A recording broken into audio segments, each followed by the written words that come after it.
And I don't know why. I guess I can't remember where the idea came from. I think we always had a character that compacted trash. I don't even remember there being debate about that. It just seemed so sad. Sort of lowest on the totem pole, sort of just sort of like almost a janitorial job. We never even questioned that. So then I had to think backwards. I had to sort of reverse engineer and go, why would the world be covered in trash? In fact, that was the original working title of this idea, Trash Planet. We actually had that title for almost 10 years. And I don't know, you just kind of look at the state of the world as it is, and you just sort of extrapolate a little bit off of the elements that you have, and you go, well, if we keep buying too much and throwing it all away, sooner or later there won't be enough places to put it all. And once there's no room, what would you have to do? Well, one of the things might be that you'd have to sort of leave the planet and make room for everything to get cleaned up so you can kind of move back in. So we just went with that simple logic. Sadly, things just got more timely with the rest of the world as we were making this film. I really never wished anything to be that prophetic in any way. Here's another scene that I always had in my head. This movie, this idea sat dormant for almost 12 years. And it wasn't until I was writing on Finding Nemo and I had to do rewrites, and I really was kind of tired of writing on it, and I would beg for office time to sit in my room and write. And then I would just procrastinate. I would just start playing music and throwing pencils in the ceiling.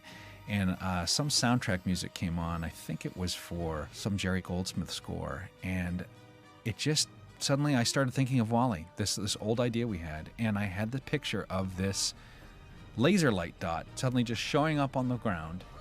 And how weird that would be for somebody if you had never seen one in your life and wondering what it is. We've seen people do that with their dogs and their pets, and they think it's alive. And they start to sort of freak out and chase it. And I thought, well, wouldn't that be cool if he sort of chased this dot? And slowly you would let the audience in and know that all these other dots were starting to come in and surround him. And then you'd find out that it's actually a spaceship triangulating for a flat space to land on.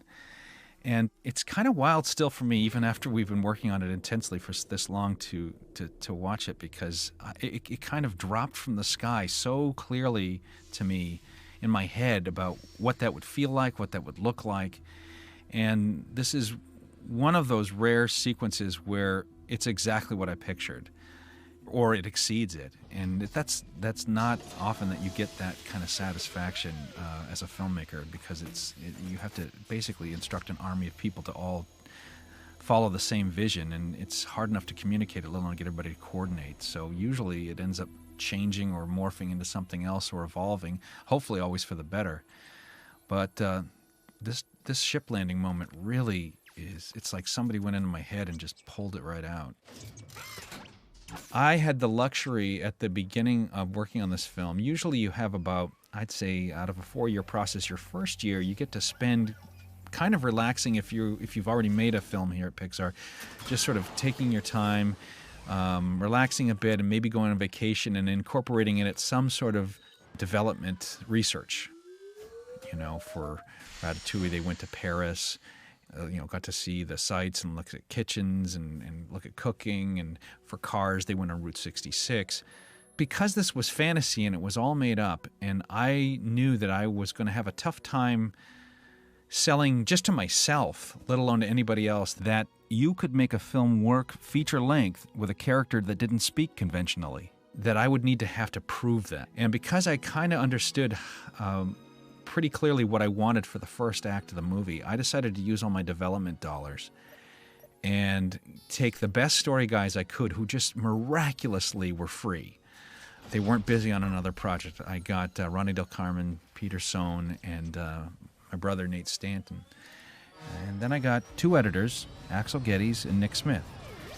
And it was just a tight group of us, and we spent the entire 6-7 months just simply boarding the first act of the movie. I hadn't even written the script fully. I sort of quickly outlined it, and we sort of stumbled through it with no pressure because nobody knew I was doing this. So I didn't have to present it to anybody. I didn't have to give anything special treatment other than just it was our own private little experiment.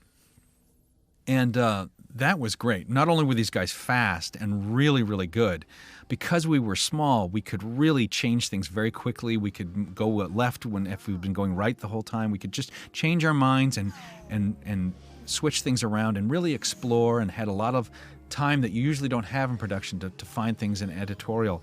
And I gotta say, in those first 6 to 7 months, it really defined the look and the feel and the tone of this movie. I can't say that I really understood fully what it was I wanted, but I could almost like smell it. I could almost feel it out there. And that 6, 7 months of development with those guys of sort of being in a mini production really afforded me the luxury of discovering what the feel of this movie was. Because I knew I wanted something different. I wanted something that I had never not only seen before, but experienced before. I just felt really strongly that there was so many more ways to go with an animated picture than anybody had done, and I wanted to at least tap into one of those directions. And so in a way, this was just as scary and as exciting of a venture as, frankly, Toy Story, which was the last time I remember feeling that same way of like, there's got to be a different way to make an animated film.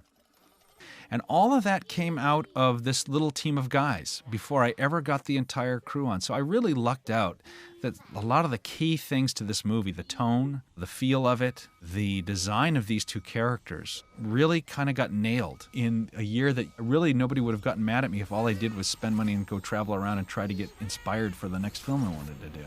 And thank God I did, because the hardest part of this film was figuring out the rest of the story, figuring out how to make the rest of this movie work. I always sort of equate story development to an archaeological dig, in that you kind of know that the dinosaur you want to dig up and where it is.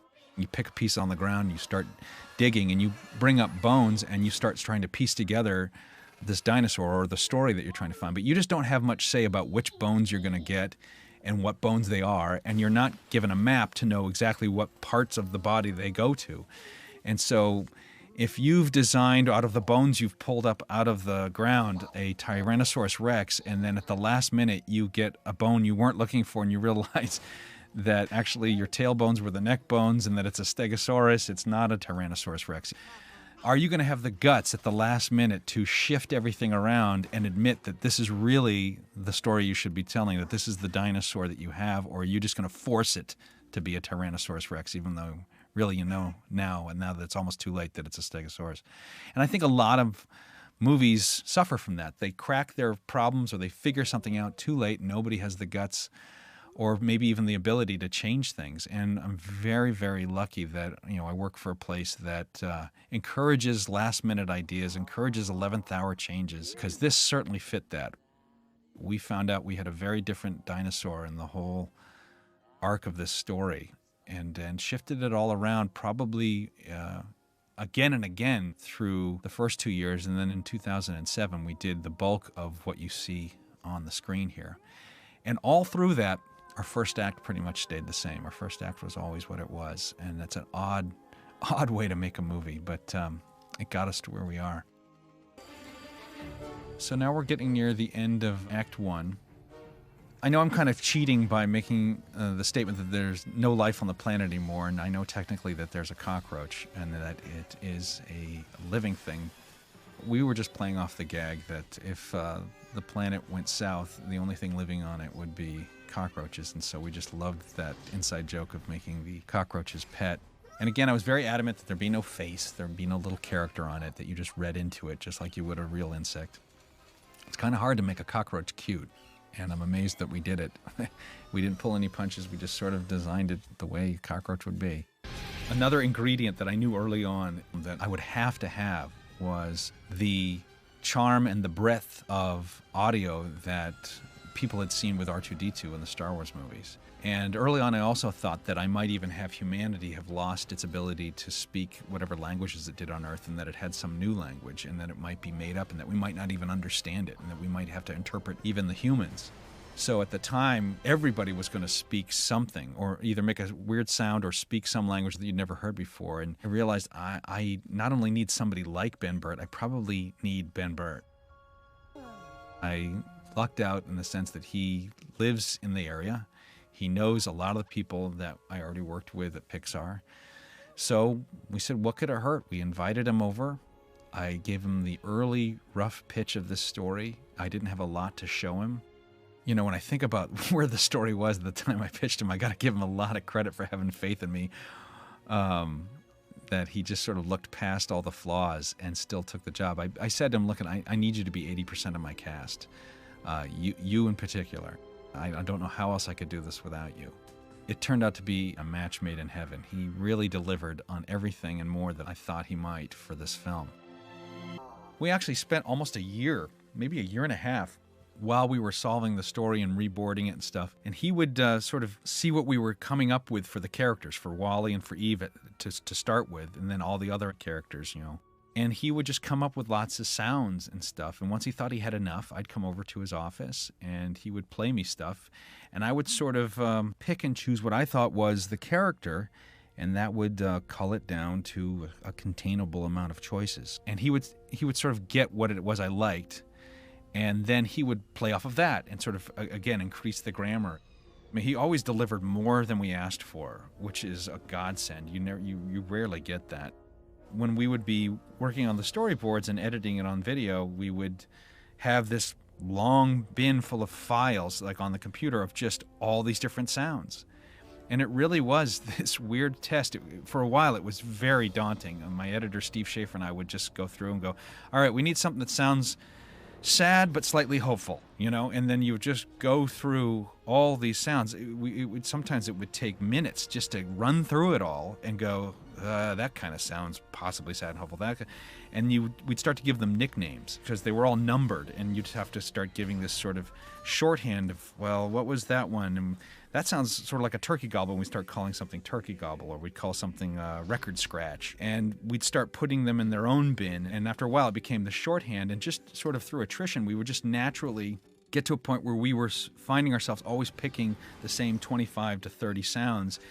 And so just through sort of a natural process of storytelling needs and appeal, we found the very specific grammar and dialogue that we wanted for Wally, and pretty much played off that. And then that really informed Ben, again, if we ever needed something very specific, because as we would get into certain story moments, we'd have to have a war cry from Mo, and there was no other way around it, right? And so he'd have to play with different things, but at least he knew the 6 or 7 sounds we already liked for Mo, for example. To do that for all the main characters took a long time, and it seems like ancient history now. I remember that just being most of my life for a while, and I'm sure Ben does too. Again, I don't know how we could have done this without him. I don't think we would have. We probably would have pulled the plug on this thing halfway through or something. This is so much a Ben Burtt movie. So the first 2 humans that you actually see on the Axiom speaking are an artist named Jeff Pigeon. He's a storyboard artist, has been with Pixar for years, and myself. And Jeff and I are actually old college roommates. So we figured that would be a natural for us being in a conversation about, what do you want to do? I don't know what you want to do. We just had to fall into old habits to have that discussion. I've always joked, and I can't remember anybody that didn't, once you had a remote control in the world, and especially now that we have the internet and things like Amazon where you can single click, we used to always joke, like, someday we're just going to be a thumb and a mouth. There'll be no reason to move. There'll be no reason to do anything. You can just single click and whatever you want arrives. And wherever you need to go, you get there. Or maybe you never have to leave. And so I kept thinking of all those beach chairs that usually get stacked up at like Hawaii resorts and on cruise ships. And I wanted the sense of the Axiom to have this perpetual vacation to it. You're sort of stuck in vacation hell on a cruise or at some high-end resort. And what if you never had to get out of your beach chair, your lounge chair, and you had all access to everything, even to talking to the person next to you with the screen in front of you, and the speakers almost blinded you like horse blinders on the left and the right, so that you could, everybody, it's not that different than how it feels sometimes when you're on the street of a city, like New York or something, and everybody's on their cell phone. Or you're in a commuter lane and everybody's in their car in their own private little universe, even though technically we're all very close to one another. All that programming, all that conditioning is stuff that just keeps us from connecting with the next person and dealing with the next person directly. Everything is indirect. I thought that's the thing that should be corrected by Wally fighting his own programming and evolving and learning to love, and the same happening to Eve. One of the nice things about this movie, for not having a lot of people talking, is that you can't have anybody get on their soapbox and say exactly what they're thinking. You can't fall into that trap as a writer, as a storyteller. You really have to do it through action, which is great. You're doing it through drama. You're making people come to the decision themselves about where they think things are going and how they think characters are feeling. We actually have footage right now of Fred Willard showing. That was one of the fun things about this film. A lot of people have also asked why live action is in this film. It was frankly because I wanted Wally to watch Hello Dolly. Because I knew I was going to use those songs, I wanted him to also be a fan of watching the movie, and that would explain why he had a sample of it on his box and why he played it all the time. So that has, real human beings. And I thought, well, now I've sort of set a precedent. So any footage that was pre-recorded of anything else, I felt I had to have a human in. So that's why when we have the CEO of By and Large show up, we had to have a live-action actor, and why I put live-action actors in the commercial for the Axiom at the beginning of the movie. We had a couple names of actors who we thought might best play the leader of the corporatized world, and Fred Willard's was way up there. Thank goodness he said yes. He was a dream. I mean, it was my first official live-action shoot, and I couldn't have found anybody more professional and accommodating who made it all go very smoothly, didn't make me feel like an amateur, and had a lot of patience with me. It was a pretty simple shoot to do for a first time, so thank goodness it was also that. We had to get him right in front of the podium and to get the props right, but then it was, fortunately in it, he had to be also truly reading a prompter on some of the stuff, so we could have a prompter, and it was okay to sort of catch him reading it and stuff, and we had a lot of fun. It was a real fun sort of inaugural event for Pixar, for me. And we shot him twice. We shot him once, and then about 6 months later, we shot him again. And then about a little less than a year later, we shot all the live-action footage for all the Axiom passengers for the commercial early on. We felt we could get away with it because the humans had evolved over 700 years into what I like to call big babies. Again, I was going off the theme of if your body didn't ask for you to do anything, what would happen? And if you never had to get up, would you even remember how to walk? The other fact in science that we learned is that in zero gravity, osteoporosis kicks in. You start to have disuse atrophy is what it's called, and your bones start to sort of deteriorate and go away. And they've had to do studies with people on permanent bed rest to sort of understand how this works, because they can't study people truly out in space because there aren't. You would lose eventually almost all of your bone mass if you were out in zero gravity. And in my mind, these people weren't in zero gravity. They were in simulated gravity, but it probably wasn't a perfect working system, and that over centuries it would have an effect. So between the lack of ever having to get up for anything and ever needing to do anything for survival and being out in space for all that time, we would sort of devolve into big babies. And it also was, I thought, a good metaphor for humanity had to grow up again. Humanity had to learn to walk again in all senses of the word. And it also, babies are very appealing. If you're going to be big and round, there's nothing cuter than a baby. So we thought we'd sort of shorten the legs, get them a little elephantine, bring all the digits of the finger in. Their ears aren't fully formed. So it's really sort of regressing back to an earlier state, but at an adult size. And I thought because we were so extreme with that, we could hopefully get away with seeing live action footage and in the same world see these kind of humans. I'm sure some people would debate it, but I thought we got away with it. Once I knew this film was truly going to get made and it was going to work, and we had come up with the Axiom and this cool sort of ocean liner in space, I knew I'd have to have a ship's computer voice, knew it had to be a sultry female voice, and knew it had to be Sigourney Weaver. She is the queen of sci-fi. There's nobody cooler than her. Everybody knows her from Alien and Aliens and all the other Alien movies, and she's royalty in the world of sci-fi. So I remember telling my producer, Jim Morris, that just hold some money, no matter where we are in production and cost, and don't spend it. And if this movie isn't a big embarrassment and I get far enough along and it seems to be working, I'd really like to offer her, if she'd be willing to, because it would probably only take a day, and record the voice of the ship's computer. And that's exactly what happened. 3 years later, we were feeling pretty good about it, and we had some money put aside. And so we called her up, sent her the script. Fortunately, there was already a trailer out for the film, so she could see what that was all about. And she said yes. And when I got to meet her and I told her this, she was like, oh, I would have said yes 3 years earlier. So, but it's probably good that we waited, because it was very clear what we needed at that point. And it was just the easiest recording session. She was able to watch the footage and put in her voice. And I sort of geeked out. I said, you realize you get to be mother now, referring to Alien and the ship's computer mother on that. She got the in-joke. I'm just amazed that that wish also got fulfilled on this movie. This is some of the fun stuff for us. We really geek out that you get to design all this cool technology. We just knew we had to be out in space. Something has to get us back out in space. We can't just travel through it and tease the audience at the head of Act 2 with Wally getting to the axiom and then not come back out into space. So it was a bit of a gratuitous choice to just shoot him out, and then we had to sort of go into the story and go, come on, we got to make a reason she would send him back home, and it kind of helped the whole storyline that he just seems to be making problems and not making anything better, and it might just be best if he just go back home. So it gave us a good excuse to sort of at least get him out into space and move a couple other subplots along.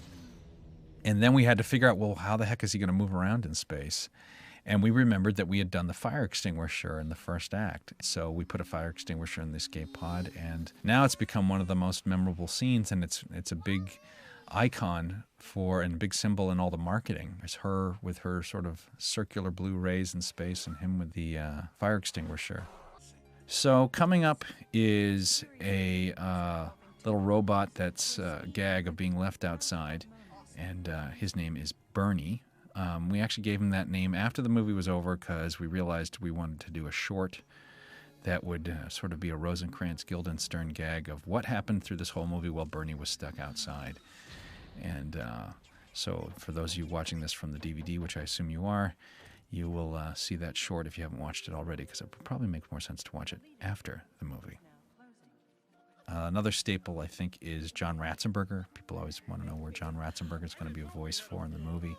He's pretty obvious in this one. He's the voice of John, and it's the first time he's played a character in any of our movies where he gets to have his own first name. John and Mary are the two humans that sort of meet each other and fall in love, and John gets to play John. And I think the last clue in here is the Pizza Planet truck, which you'll notice the Pizza Planet truck when Eve is looking for something on the planet. She scans everywhere. It's a very quick shot of her throwing down the hood of the Pizza Planet truck. That was the easiest one to put in because it was just part of the trash. Jeff Garlin is the voice of the captain. Most people know him as Larry David's agent, also named Jeff, in Curb Your Enthusiasm on HBO. And most kids would know him as one of the counselor parents in Daddy Daycare. I met him at the premiere for Nemo in Los Angeles, and he was just a huge fan of the film, and I was a huge fan of his work, and he just turned out to be the funniest, nicest guy. We kind of kept in touch with him. One of our coworkers here, Lee Unkrich, who was a co-director with me on Nemo, wanted to figure out how to direct actors and deal with improv acting, and he's a real authority on that, so he started doing some projects on the side with him. So we got to know him a little better, and we kind of knew him as a friend. And when I had to start doing a voice for the captain, I kind of wanted Jackie Gleason in a weird way, and I knew I couldn't get him. Jackie Gleason is no longer alive, but that's kind of the person I was thinking of. And I couldn't come up with names. We went through lots of names, listened to lots of voices, and then on one list, suddenly I saw Jeff's name, and it just suddenly struck me. I'm like, oh my gosh, Jeff. I mean, I hadn't even thought of it. And the minute I did, I knew right away that was it. That's the guy. I need somebody that can play lazy, that can play sort of unmotivated, but inside you sense a kindness, a charm, an appeal. Because in truth, in real life, he's not like that. And he's very gregarious and very fun and just a lot of life to him.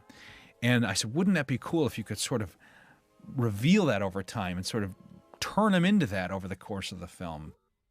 Actually, I was pretty honored to take the role. He's a big fan of ours, and I'm happy that I could fulfill that wish for him. But I would have hired him even if that wasn't the case, or begged him to take the role, because now it just fits.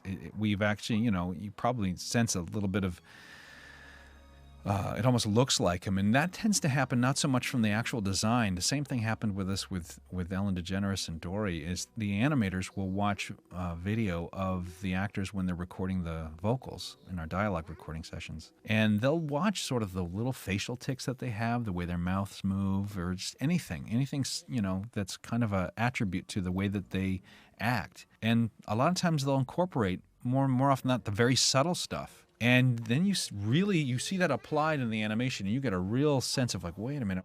A lot of people thought Dory looked like Ellen, and a lot of people think that the captain looks like Jeff. And I have to attribute most of that to the animators for just how they really captured his style of expression and speaking. He was a tough character to get right.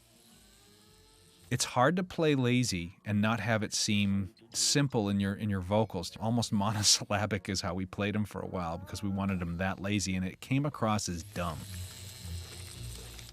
Because you're reading into everything, because you don't know what's happened to humanity in 700 years, you don't know what the rules are. We found that whenever we played something almost kind of, I guess, Homer Simpson-esque, people would just assume, okay, humanity got dumb. Humanity got really dumb, and then people would not like humanity, or especially the captain representing humanity. So we finally just stopped trying to do things like that and learned how to make him just come across tired, but still very vocal, has a broad range of vocabulary, but just unmotivated at first. And it really kind of opened our eyes to how we should be playing the captain. No, wait a minute. I always like when all the messages that were sent, and the last one is the last, it's all red and it says read me, like it's really important.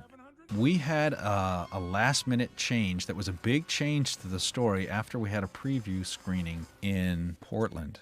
I actually had Eve be the one that was shocked by Otto and thrown down the trash, and Wally never made it up to the room. Wally was waiting for her at the base of the trash chute and saw her fall. And, oh, actually, he was starting to climb up the trash chute, and she fell on top of him, and then the two of them were hanging from the chute, and then fell, and Mo witnessed this and jumped in after them. So if you can imagine, I think it'll be on this disc, is this entire scene in the garbage airlock with the roles reversed. Wally falls, wakes up and sees Eve in a cube and races into the airlock and tries to pull her out, and then Mo comes in and saves them. To be honest, that's why in one of the trailers of the movie, you actually see Mo get caught and then Wally and Mo shake hands while Mo is still stuck in the door. That's from the old version, and when they were cutting the trailer, that's what we still had.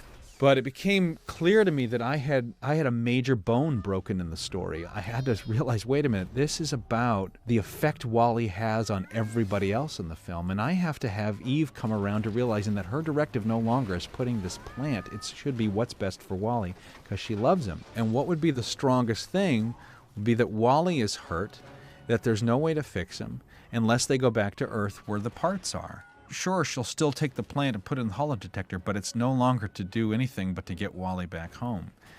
And so you'd get this sense that he's really had an effect on her, and that she's really now finally aligned with him for how strongly she feels love for him versus in comparison to him feeling love for her. They're finally matched.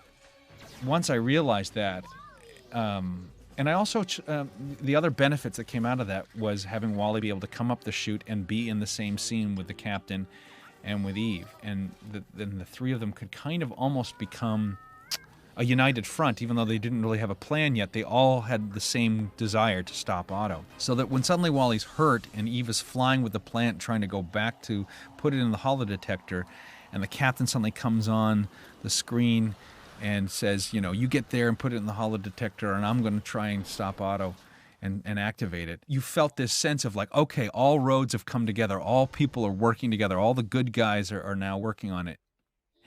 And that was a huge win. And the other big win was that because you really do feel that Wally is not in a good way, that you don't know how hurt he is, and you think he can't be good, and he's very weak, it would only make him more impressive and heroic to use every ounce of strength that he has to stop that holodetector from going back into the ship and hold it there and lift it up. And it would only make it that much more inspirational for the audience and for the captain to stand up and walk. So again, Wally would be having an effect on everybody else in the film. This became kind of obvious to me after the screening and after some advice from some of the other filmmakers here. And they didn't really have an answer for how to do it. I've just explained to you how I answered it, but they kind of knew that that was the shift that had to happen, was that it really should be about everybody that Wally has affected coming together for Wally's sake at the end of the movie. And once I heard that, I go, oh, they're right. They're absolutely right. And that's sort of my analogy of being able to realize that, you know, for all the bones that I have, I was trying to make a Tyrannosaurus Rex, and now I realize it's a Stegosaurus, and was I going to have the guts to shift it all? And I got to keep giving kudos to my crew, especially my animators and my lighters. Those two departments were the most hit. They had done all this work on about a sequence and a half of stuff that had to change completely. And I pitched it to him and kind of begged him, like, this is going to make the film so much better. And I figured that if it was the right answer, it would sell itself. They would know that that made more sense. And God bless them, they did. They all saw it, that the way that it would improve the film greatly. And we made all those changes. So the DVD people are happy because now they have sort of deleted scenes and stuff that we can put on the disc, and gives you guys some cool stuff to sort of see how messy and how much we get things wrong even to the last minute. But I'd like to think it doesn't really matter what we do, and as long as the right stuff gets to the screen and to the theaters for all you guys. We're now in the big third act climax. Everything all comes together. This stuff was really hard. This is where we sort of saved all our dollars to give thousands and thousands of human beings and passengers on their chairs. We actually used the massive software that Weta uses, Peter Jackson's company down in New Zealand. We incorporated it into our system, our Menvy system, and we were able to make this possible. We've never done something of this size, and it actually pales in comparison to the scope and scale that I know that Weta's done on stuff. But for us, it was quite an undertaking, and sort of saved our butts. We started out with a gag of putting 2001 under the captain standing, and it worked so well. Because a lot of times we do gags, and we go, now we should sort of smarten it up a bit or not be so obvious. But in a weird way, that 2001 music, it literally gets cheers. When we had a test audience, a guy in front of me stood up and started punching the air. So it was so effective that when you see something like that happen, you go, well, I'm not changing anything. We're going to pay whatever fees we need to pay, and we're going to use it, because it's just when you hit it, you hit it. I should probably talk about writing with my partner, Jim Reardon. Jim and I go way back. He and I went to college together, and Jim was probably the smartest, funniest guy I'd ever met, and probably still have ever met. And he went off when we graduated to write for the Saturday morning show, The New Adventures of Mighty Mouse, for Ralph Bakshi, which was amazing to us because we had all been spending years trying to be animators, and wow, one of us became a writer. And he shocked me by asking me to work with him and also be a writer on the show, which I'd never considered. He then went off to be a very well-known director on The Simpsons for over a decade, while I went up to Pixar here. And I just he'd probably tell you himself, I tried from my first day walking into the building at Pixar to sort of get him to come up and work at Pixar. And he did his stint with the Yellow Man, as he likes to call it. And now we're the beneficiaries of his knowledge and wit. And it was just absolute joy to try and write this movie with him. I can't imagine how we would have solved it if he wasn't there. So we're now in the end credits. We had a couple screenings where it was interesting. Half the audience would decide that humanity was still in a bad way, going to eventually just live for maybe a couple weeks, and then they'd all die out because they didn't seem too smart. And then the other half wanted to be very optimistic that they'd figure it all out and do it right this time. So I didn't want to change the movie. I liked the way I had ended it. So what felt like a nice little sort of security blanket for those that see the glass as half empty was to extend the epilogue into the credits.